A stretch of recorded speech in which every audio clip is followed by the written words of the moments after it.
接嚟第二段，侍中、侍郎、郭由之、費禕、董允等，皆此良實。記翻難讀字，呢一個字讀成係禕。侍中、侍郎都係官職名嚟嘅。郭由之、費禕、董允呢三個人點樣呢？此皆良實，此者他們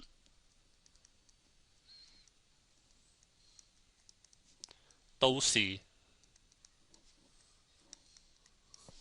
良實、善良、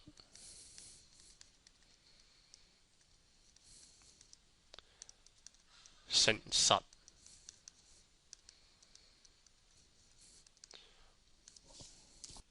志慮忠純、知鄉。個慮字指嘅係思想，忠純指嘅係忠誠嘅人。是以先帝簡拔以為陛下，是係因此，因此先帝才簡拔指嘅係挑選提拔，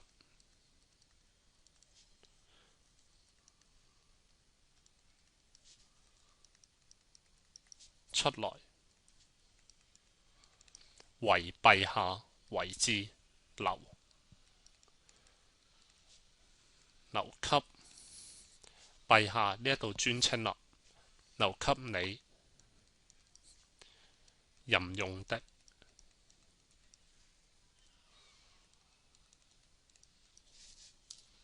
如以為宮中之事，事無大小，悉以知之。如以為，如字對自己嘅謙稱。老臣認為宮中嘅事情，事無大小，就係無論事情大小，悉以知之嘅悉字指嘅係全部，都應全部拿來。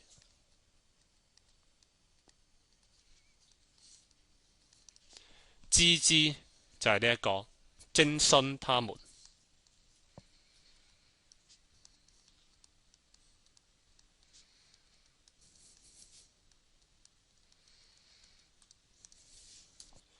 然後施行，必能卑補缺漏，有所廣益。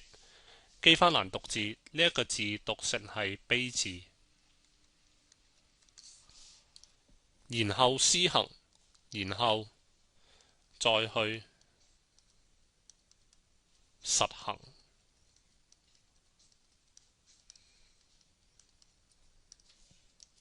必能卑補缺漏，一定能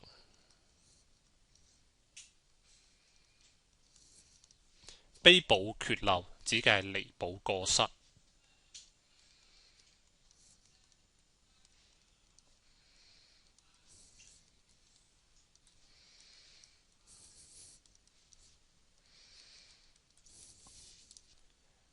有所廣益，個廣字指嘅係更多，成句就係得到更多嘅益係好處。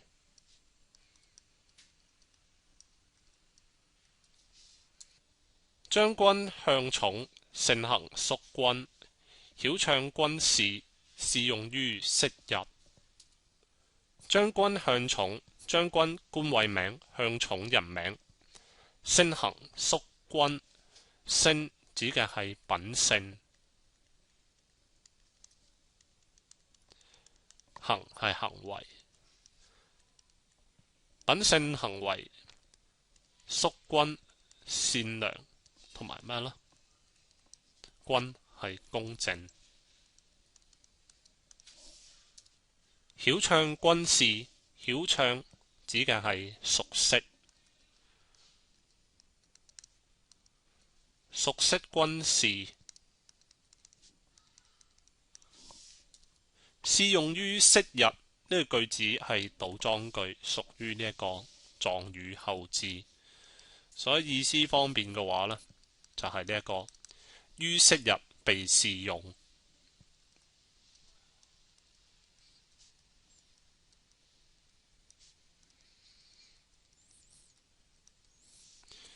呢度省略咗個被字，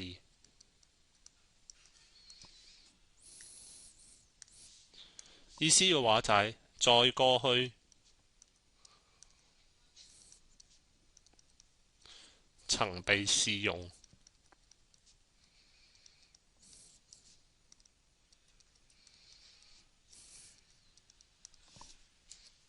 先帝稱之曰能，是以眾議舉寵為篤。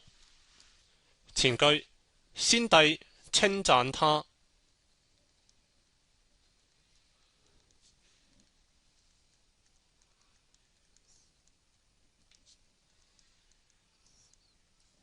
能指嘅係能幹。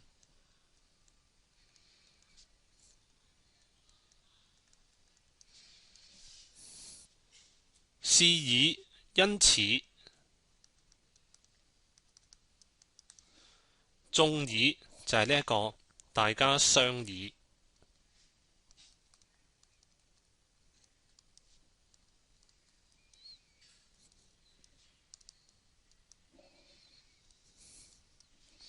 舉寵為篤，推舉。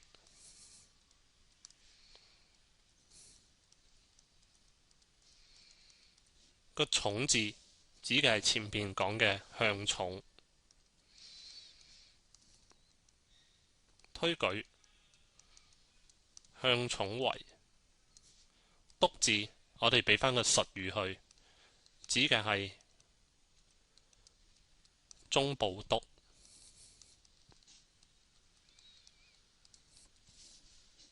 所謂嘅中部督指嘅係統率宮禁嘅警衛。繼續啦，如以為營中之事，悉以知之。如以為同前句一樣啦。老臣認為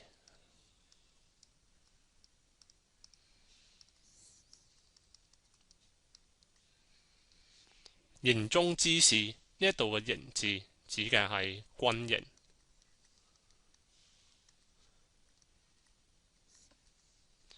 軍營裏嘅事情，悉以知之，同前句同樣翻譯啦。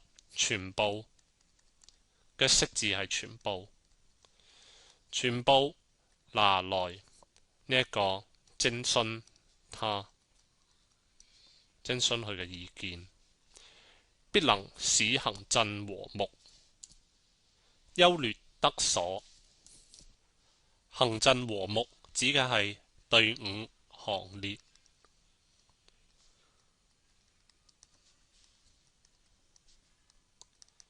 和睦係融洽。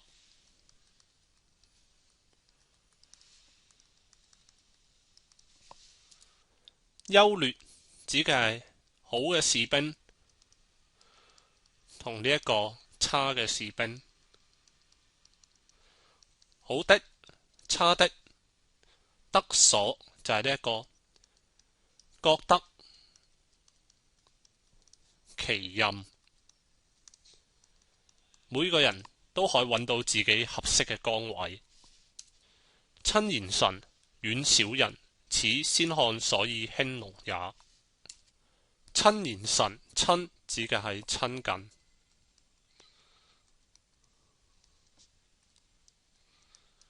親近賢臣，遠小人，遠係疏遠，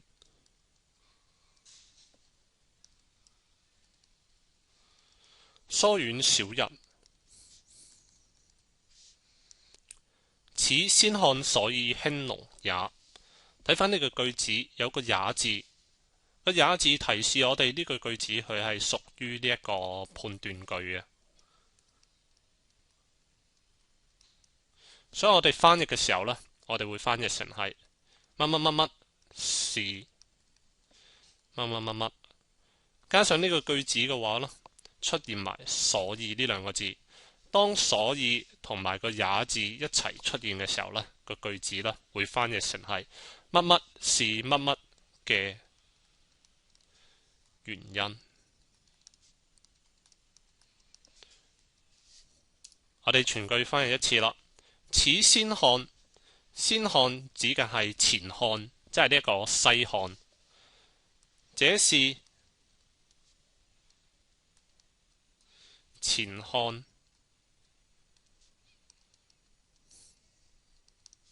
所以興隆也。這是前漢呢一個興盛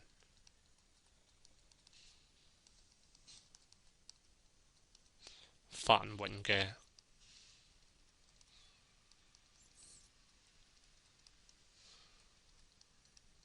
原因。相反啦，親小人，遠言臣，此後漢所以傾頹也。如果係親近小人、疏遠言臣嘅話，呢、一個就係後漢之所以傾頹，指嘅係呢一個衰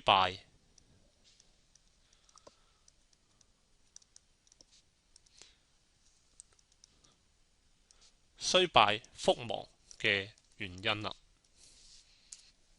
呢度兩組句子呢，係全篇文章最重要嘅句子啦，可以講得上係全篇文章嘅主旨當中，親言臣、遠小人呢六個字呢，係後世到依家為止一直呢一個傳頌嘅。第三部分，先帝在時，每與臣論此事，未嘗不嘆息，痛恨於桓靈也。先帝在時，在指嘅係在世。先帝在世嘅時候，每與臣論此事，論係談論，每次同我談論這些事情，未嘗不嘆息，痛恨於桓靈也。桓靈指嘅係漢桓帝同漢靈帝，呢兩個我哋寫翻啦，記翻啲筆記。桓靈二帝呢兩個後漢嘅皇帝呢，當時都係因為呢一個寵信太監，最後導致呢一個民不聊生嘅。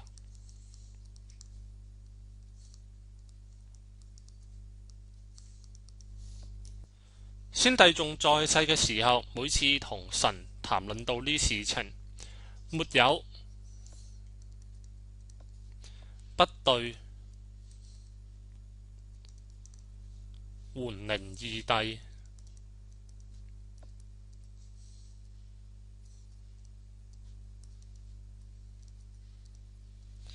表示嘆息痛恨。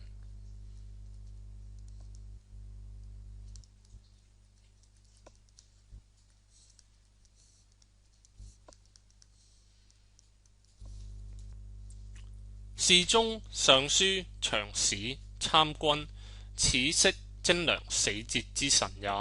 願陛下親之信之。改翻個標點符號，呢一度嘅話同樣係頓號。前半侍中、尚書、長史、參軍呢啲全部都係官名，唔需要翻譯，照寫得啦。此悉貞良死節之臣也，記翻個也字，指嘅呢一句係屬於判斷句。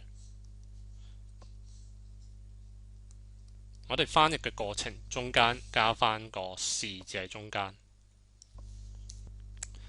前面講到呢一啲人都係點樣呢？此悉這些個悉字指嘅係都，這些全部都係呢一個貞良，就係呢一個堅貞忠良。死節指嘅係以死報國，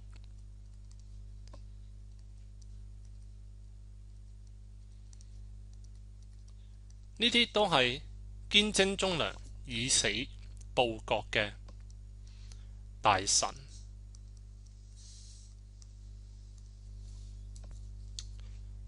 願陛下親之信之，希望陛下你點樣呢？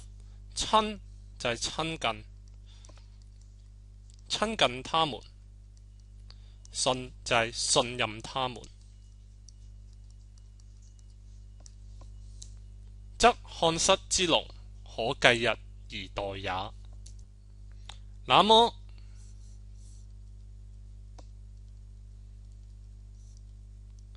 漢室嘅隆係呢一個復興，